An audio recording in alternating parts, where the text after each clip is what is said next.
How do we know how old something is? For people, we'd ask to see their birth certificate. For trees, we'd count the rings. But how do we know how old a fossil is? Fossils have their own internal clock. Scientists can read it by looking at the ratio of two different types of carbon atoms. Of course, every living thing is made of carbon.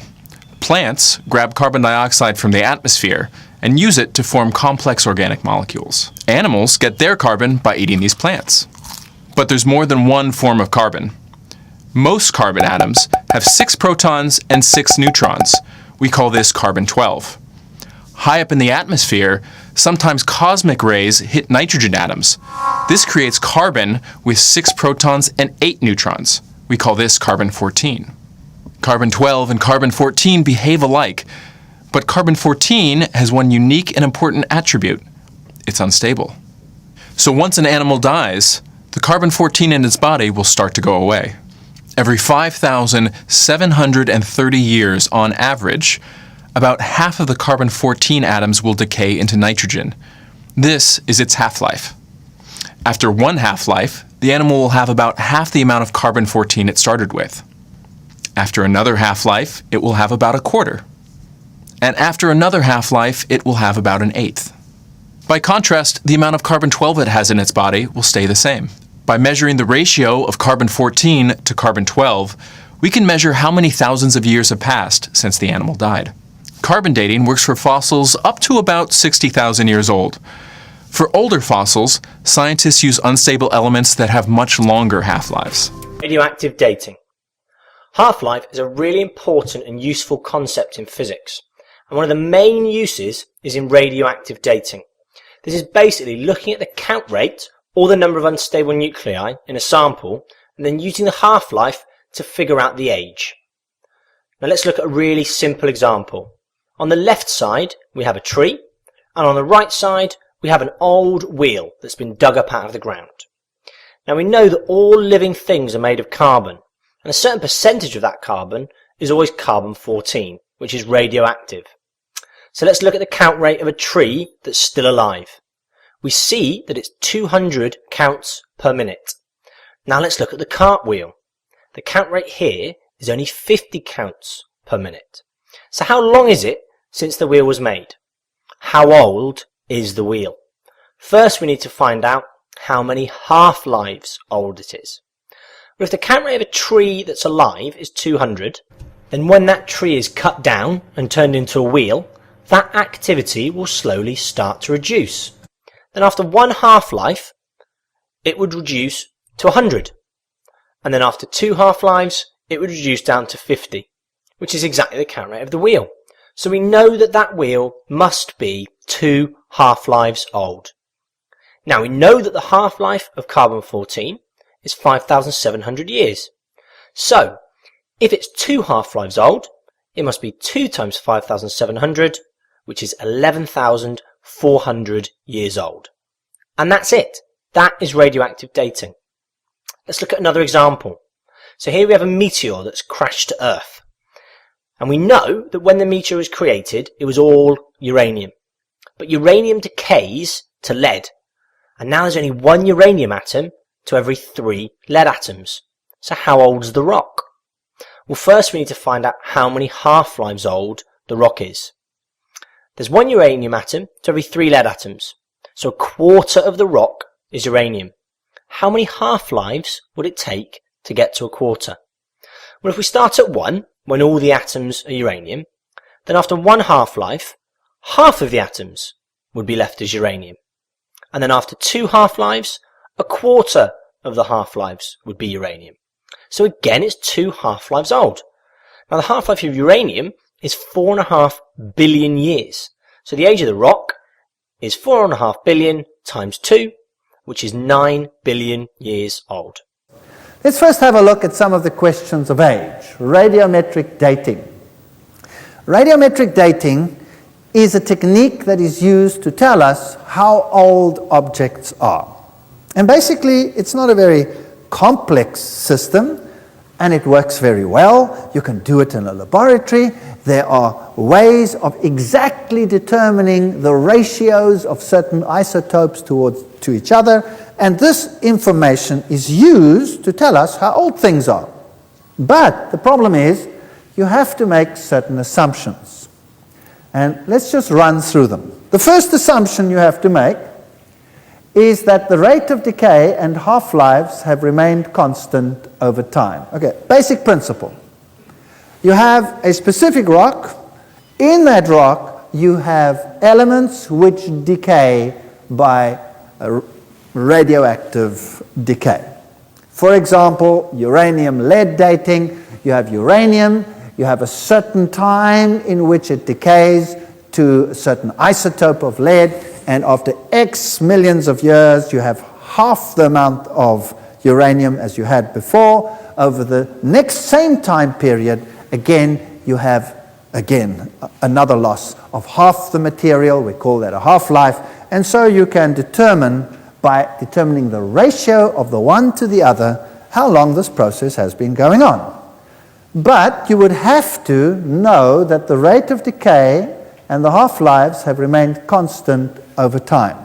And there is evidence that it has, and there is evidence that it has not. So both sides of the story can be found in the literature. The second principle is a very simple one. If I want to know how old something is, then I must be sure that the clock was set to 0 when the material was formed. All right, that's very simple. How do I know how old any one of you are? What basically do I have to know if I want to know how old any of you are? I must know when you were born. Isn't that right? I must know when you were born. So if I have a birth date, well, then I can work it out. This individual is X number of years old. How old are you the second that you are born? 0. In fact, somebody stands there with a stopwatch, and the time you are born is registered, tick. And after 5 minutes, Daddy walks out with the child in his arms to show whoever's watching and says, my baby is how old? 5 minutes old. So I have to have a birthday. So now, if I want to know how old a rock is, how do I know when it was born? Now, if I wasn't there to see it born, sometimes you can be there. If volcanic material comes out of the earth, you can see that it's born kind of now. You know what I mean? But rocks that are supposed to be ancient, I wasn't there. Nobody was there. How do I know when they were born? I don't know when they were born. So I have to use a supposition. I have to say that when the rock was born, the clock was set to 0. Now the clock consists of one isotope changing into another. So I must assume that when the rock was born, only the parent isotope was there and none of the daughter isotope. That's 0 reset, isn't that right? Now, is that the case or is it not the case? The answer is that the literature abounds with cases where it is not the case.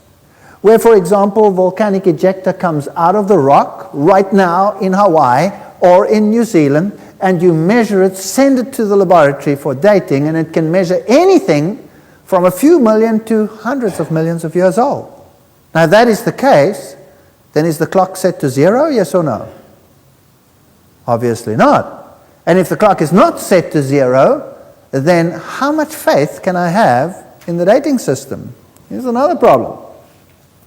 We are dealing with a closed system. Obviously. If I'm going to determine ratios of one to another, it must be a closed system. Can you imagine, here in the front, I have a timer, a sand timer. You know, like an egg timer? Imagine it standing in the front here. And I turn it, and all the sand is on top, and in the bottom I've got lines indicating the minutes.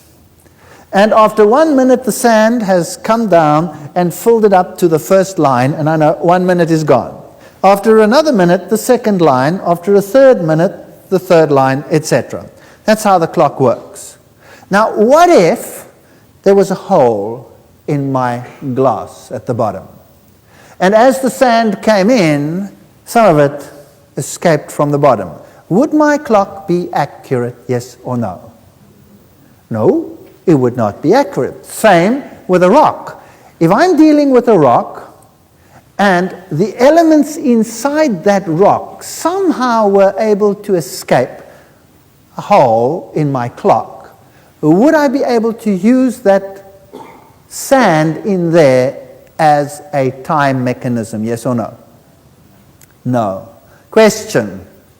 Does lead, for example, dissolve in acid water, in rain, yes or no?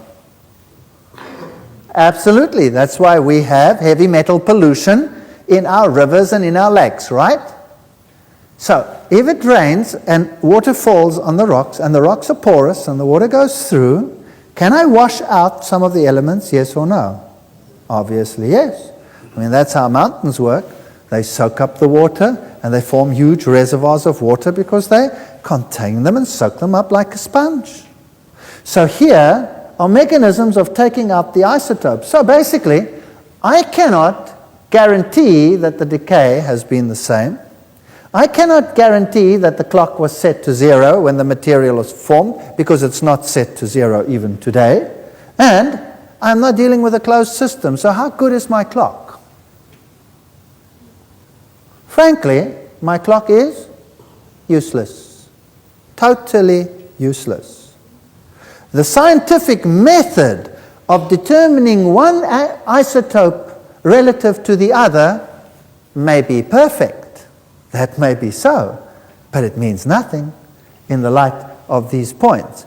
So when somebody tells me how old is something, then how old can it be? As old as you would like it to be. You see, when Einstein couldn't figure out, or the world couldn't figure out, what was happening in terms of light and the movement of light, whether an object was moving towards you or an object was moving away from you, the speed of light remained the same, although it shouldn't have. It doesn't make any sense. Obviously, if two objects are going to move towards each other, they're going to get there sooner than when they're moving away from each other, right or not? So, what was his solution?